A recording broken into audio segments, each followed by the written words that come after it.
সময়ের সাথে সাথে যেমন মানুষও পরিবর্তন হয়, এমন সব কিছুই পরিবর্তনও হয়। হ্যালো গাইস, আসসালামু আলাইকুম। সবাই কেমন আছেন? আশা করি ভালো আছেন, আমিও ভালো আছি। এই যে রাস্তা দিয়ে আমরা হেঁটে যাচ্ছি, এই জায়গাটা কি পুরোটা নদী ছিল। যেখানটা পুরোটা নদী ছিল। আমি যখন অনেক ছোট ছিলাম তখন এই নদীতে গোসল করেছি। ভাবা যায় গাইস, এখন নদী এখন পুরোটাই রাস্তা হয়ে গেছে। অনেক দিন ধরে শুনছিলাম যে এখানে নাকি নতুন করে মাটি উঠিয়ে রাস্তা বানাচ্ছে। পরে আমি আমার বাবার বাড়িতে আসছি, 2 দিন হবে, তো ভাবলাম আজকে একটু গিয়ে দেখে আসি যে রাস্তা কেমন হয়েছে। পরে আমি, আমার ভাগ্নি আর ছোট বোন সবাই মিলে আসলাম।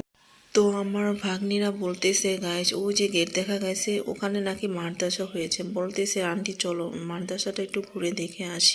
আর গাইস, মাওলানা মামুনুল হককে তোমরা সবাই চিনো, এই মাদ্রাসাটা নাকি সে করেছে। তার জন্য ভাবলাম আমিও একটু দেখে আসি। পরে সবাই মিলে গেলাম দেখতে। ভেতরটা খুব সুন্দর ছিল। আর গাইস, ওই যে মাঠ দেখা যাচ্ছে, ওখানে মাদ্রাসার ছাত্ররা খেলা করছিল। তো আমরা একটু হেঁটে হেঁটে গেলাম ভিতরে। আর যাব না, এখন বাসায় চলে যাব।